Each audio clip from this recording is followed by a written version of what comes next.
É um pensamento sobre a estrela de Davi. Na realidade, um pensamento pardês em cima, né, da, da questão da estrela de Davi. Porque nós entendemos que a estrela de Davi, ela tem um significado muito amplo e não é minha intenção aqui querer passar todo o significado dela, mas apenas um ponto desse significado, né? E nós entendemos que o Maguen David, né, o escudo de Davi, ou a estrela de Davi, né, por entender que é um escudo, entendemos que ela deve ser usada em nossa defesa, né? E nós conseguimos ligar também com o escudo da fé, tá? Essa questão da estrela de Davi. Mas vamos lá.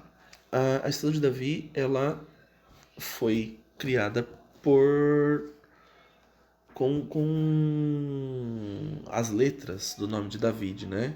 Que é o Dalet, o Vav e o Dalet. Então, uma junção deles formam esses dois triângulos, com o Vav fazendo uma conexão entre eles.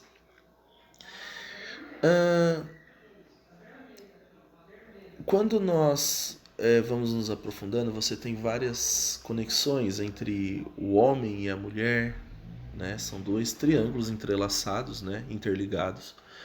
Você tem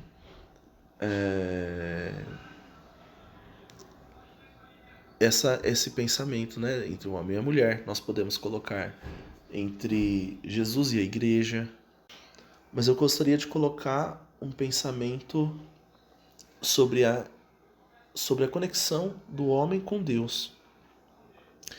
E se nós analisarmos a estrela em si, nós temos um triângulo para cima e um triângulo para baixo. E eu gostaria de colocar o seguinte: o triângulo para baixo, no caso, seria pensando no versículo de Isaías 55, versículo 8, porque os meus pensamentos não são os vossos pensamentos, nem os vossos caminhos os meus caminhos, diz o Senhor. Porque assim como os céus são mais altos que a terra, né, por isso que eu coloco os céus de cima descendo e a terra de baixo subindo para querer se encontrar, assim são os meus caminhos mais altos que os vossos caminhos, né? Observa aí que não é tudo isso que está escrito no versículo, eu estou fazendo adendos, então abre o versículo junto aí e lê, tá bom? Continuando, os meus pensamentos mais altos que os vossos pensamentos. Pois assim como desce a chuva e a neve dos céus, para lá não tornam, mas regam a terra, e a terra faz produzir, brotar e dar sementes ao semeador e o pão a quem come. Então a gente entende que o que nós fazemos, né, a nossa semente, é o que nós entregamos de volta para Deus, né? Os nossos atos, as nossas obras, a nossa adoração como estilo de vida, né? A nossa pessoa, as nossas ações de adoração, o nosso louvor com os lábios, isso nós entregamos de volta, e o que Deus nos dá são as bênçãos dele, o conhecimento, né? O data, enfim, toda a completude de conhecimento que ele nos dá, a graça que ele nos dá, a salvação, enfim, o plano, né, completo de redenção do mundo, a graça de poder estar na presença de Deus e o Olam Rabá, né, o Tikkun Olam, que nós vamos poder participar, né, e todos os projetos de Deus no sentido amplo da coisa, né. Então, com essa base, a gente pensa o seguinte, que eu penso o seguinte, né, que a estrela apontando para baixo, no caso, as duas pontas de cima, eu teria Deus, né, o próprio Eterno em uma ponta, né? Na outra ponta nós teríamos a voz de Deus, né? A palavra de Deus, o Dabar et Adonai, certo? Aquela mesma palavra que andava no jardim, né? Aquela mesma palavra que João descreve como no princípio era o verbo, né? Que eu entendo que é o Messias que há de vir, né? Como cristão, eu acredito que o Cristo, o Jesus que veio como Jesus filho de José, Yeshua ben Yosef,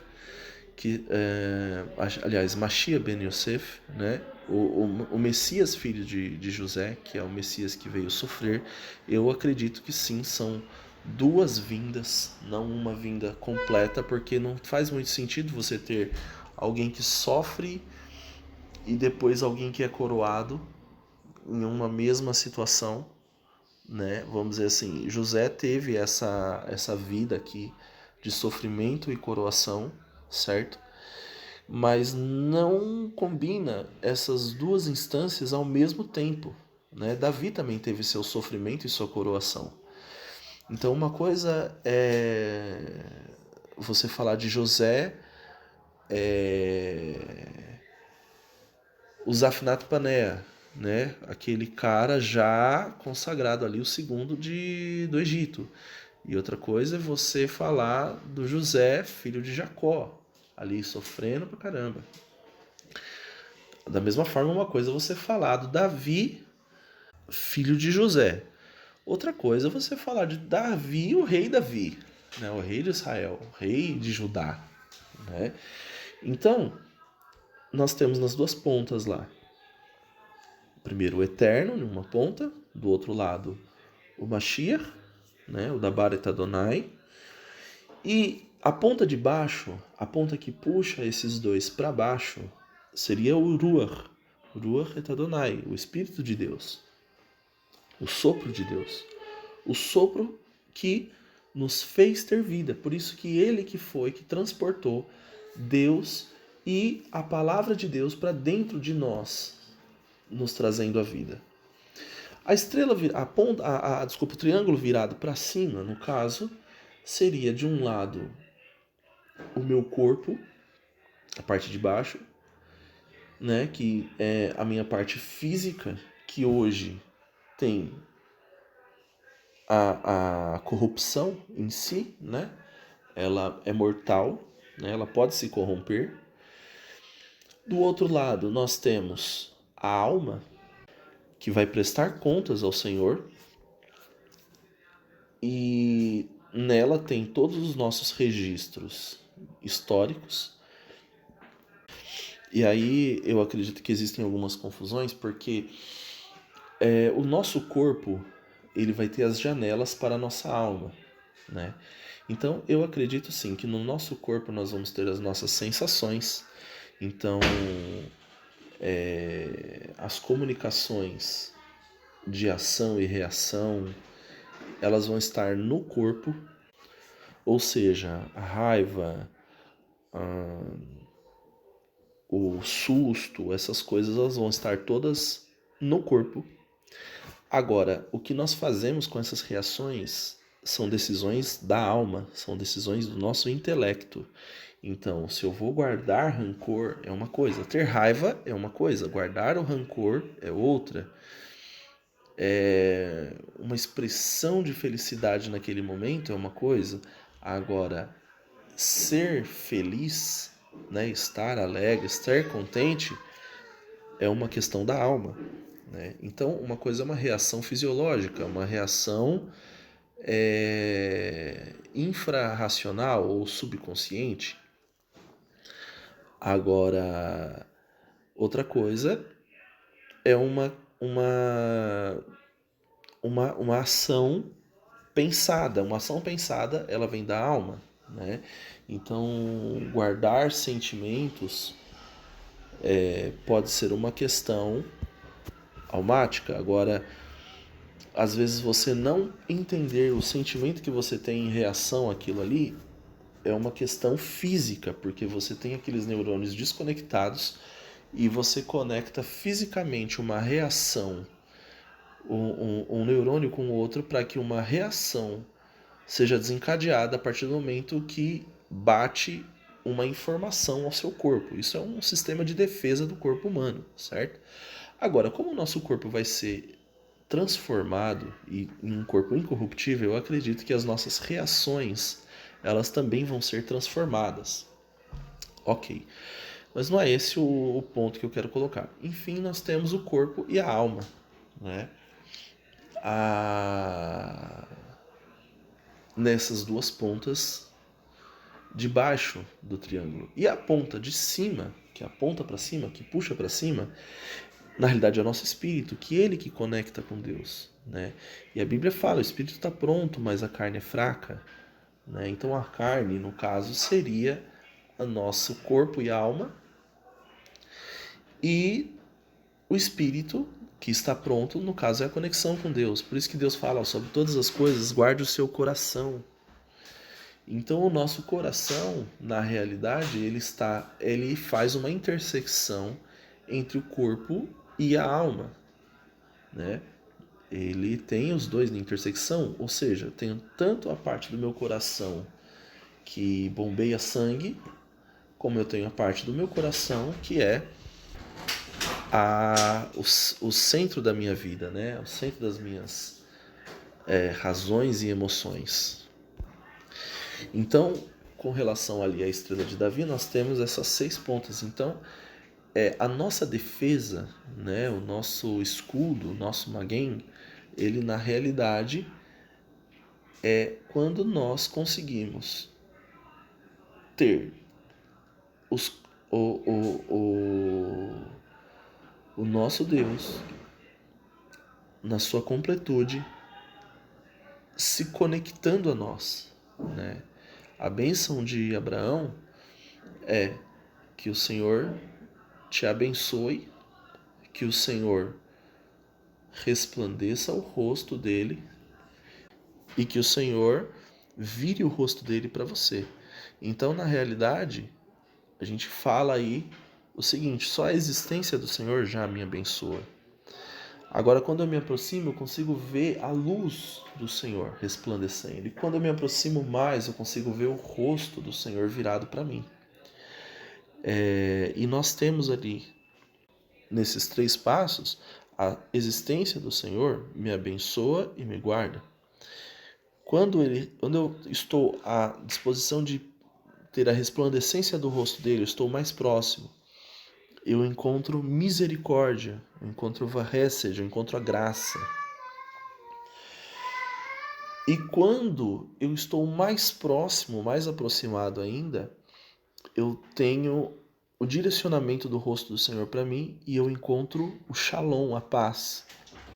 E aí nós temos também uma outra corroboração com isso, em João 15, 7. Se permaneceres em mim e as minhas palavras permaneceres em vós, pedireis o que desejardes e vos será concedido. E aí vale também analisar o contexto inteiro, né, de João 15, que você vai ampliar mais ainda o sentido dessa interligação. Obviamente, ler o livro inteiro vai ampliar mais ainda. E com esse pensamento, nós também podemos entender que 1 João, capítulo 1, ele acaba tendo um significado um pouco ampliado, pensando nesse ponto da estrela, porque, como diz lá, o que era desde o princípio, que ouvimos, o que vimos com os nossos olhos, que temos contemplado, e as nossas mãos tocaram a palavra da vida, né? Que no caso, a palavra da vida aí é o próprio Mashiach, porque a vida foi manifestada e nós a vimos e testificamos dela, e vos anunciamos a vida eterna, que estava com o Pai e nos foi manifestada, né? Então aí, uma corroboração em cima desse ponto. Né? O que vimos e ouvimos, isso vos anunciamos para que também tenhas comunhão conosco, e a nossa comunhão é com o Pai e com o seu Filho Jesus Cristo, que na realidade é o Mashiach. E essas coisas vos escrevemos para que a vossa alegria se cumpra. Essa é a mensagem que dele ouvimos e vos anunciamos, que Deus é luz e nele não há trevas.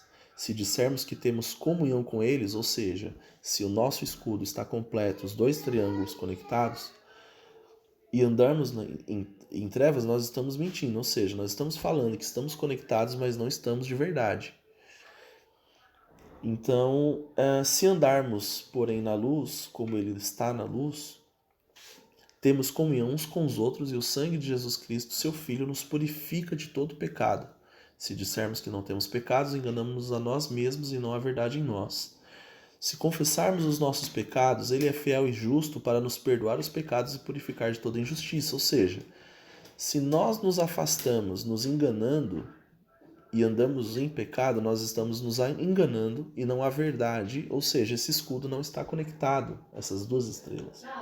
Porém, se confessarmos, ele é fiel e para perdoar os nossos pecados, ele nos conecta de novo. Se dissermos que não pecamos, fazemos-lo mentiroso e a sua palavra não está em nós, ou seja, o escudo se desconecta. Né? Continuando aqui no capítulo 2, meus filhinhos, essas coisas vos escrevo para que não pequeis. E se alguém pecar, temos um advogado para com o Pai, Jesus Cristo justo. Ele é a propiciação pelos nossos pecados, não somente pelos nossos, mas também pelos de todo mundo. E nisso sabemos que o conhecemos, se guardamos os seus mandamentos. Aquele que diz eu conheço e não guarda os seus mandamentos é mentiroso e nele não está a verdade. Ou seja, você conhece Jesus, mas não guarda os seus mandamentos, os mandamentos de Jesus, a Torá do Mashiach, você está desconectado do escudo. Mas qualquer que guarda a sua palavra, o amor de Deus está nele. Ou seja, o escudo está conectado. Nisso conhecemos que estamos nele. Aquele que diz que está nele também deve andar como ele andou, ou seja, fazer as coisas que Jesus fazia. Irmãos, e aí a gente lembra lá também de Paulo falando, né, que sede meus imitadores como eu sou imitador de Cristo, né? Então, irmãos, não vos escrevo um mandamento novo, mas um mandamento antigo, que desde o princípio tivestes. Esse mandamento antigo é a palavra que desde o princípio ouvistes. Outra vez vos escrevo um mandamento novo, que é verdadeiro nele e em vós, porque vão passando trevas e já é verdadeira luz ilumina. Aquele que diz que está na luz e odeia seu irmão até agora está em trevas, ou seja, ele fala que está com o escudo completo mais uma vez, mas ele não está. E aquele que ama seu irmão está na luz, e nele não há escândalo, né? Então, esse ponto de amar a Deus e amar seu irmão, Jesus ele deixa muito claro também quando fala para ele, Senhor, resume a Torá. E aí ele fala, primeiro, o Shema Israel, Adonai Eloheinu, Adonai Echad, né? E fala, amará o Senhor teu Deus, toda a sua força, toda a sua alma, todo o seu entendimento. E depois ele fala para você amar o seu irmão como o seu próximo, como a ti mesmo, né? Então, ele continuando aqui em 1 João 2, no versículo 11 agora, né? Mas aquele que odeia seu irmão está em trevas, e anda em trevas, e não sabe para onde deve ir, porque as trevas lhe cegaram os olhos. Né? Então, quando nós estamos desconectados do Senhor, nós estamos cegos. Então, filhinho, eu vos escrevo porque pelo seu nome vos são perdoados os pecados. E pais, eu vos escrevo porque conheceste aquele que é desde o princípio. E jovens, eu escrevo porque você venceu o maligno. E eu vos escrevo, filhos, porque conhecestes o Pai. Eu vos escrevi, pais, porque já conheceste aquele que é desde o princípio. E eu vos escrevi, jovens, porque sois fortes, e a palavra de Deus está em vós, já vencestes o maligno. E ele resume, não ameis o mundo, nem o que no mundo há. Se alguém ama o mundo, o amor do Pai não está nele. Porque tudo que há no mundo, a concupiscência da carne, a concupiscência dos olhos, a soberba da vida, não é do Pai, mas do mundo. E o mundo passa, é só concupiscência. Mas aquele que faz a vontade de Deus permanece para sempre. Ou seja, como que nós vamos permanecer para sempre? Como nós vamos ser transformados num corpo glorificado? Quando nós permanecemos fazendo a vontade de Deus. E o mundo passa e a sua concupiscência, ou seja, se nós nos conectarmos na concupiscência da carne, vamos passar junto com o mundo. Filhinhos, já é a última hora, e como ouvistes, o que vem o anticristo, também agora muitos se têm feito os anticristos por onde conhecemos que já é a última hora. Saíram de nós, mas não eram de nós, porque se fossem de nós, ficariam conosco, ou seja, haveria conexão, o escudo estaria completo. Mas isso é para que se manifestasse que não são todos de nós, e vós tendes a unção do Santo, e sabeis todas as coisas. Não vos escrevi porque não soubesseis a verdade, mas porque a sabeis, e porque nenhuma mentira vem da verdade. Quem é mentiroso, senão aquele que nega que Jesus é o Cristo? É o anticristo, esse mesmo que nega que o Pai, aliás, esse mesmo que nega o Pai e o Filho. Qualquer que nega o Filho também não tem Pai. Não tem o Pai. Mas aquele que confessa o Filho também o Pai. Portanto, o que desde o princípio ouviste, permaneça em vós. Se em vós permanecer o que desde o princípio ouviste, também permanecereis no Filho e no Pai. Essa é a promessa que ele nos fez, a vida eterna, o Olam Rabá, a eternidade. Estas coisas vos escrevi acerca dos que vos enganam. E a unção que vós recebeste dele fica em vós, e não tendes necessidades de que alguém vos ensine. Mas como a unção vos ensina todas as coisas e é verdadeira e não é mentira, como ela vos ensinou, assim nela permaneceis. Agora, filhinhos, permanecei nele, para que quando ele se manifestar tenhamos a confiança e não sejamos confundidos por ele na sua vinda. Sabeis que ele é justo e sabeis que todo aquele que pratica a justiça é nascido dele.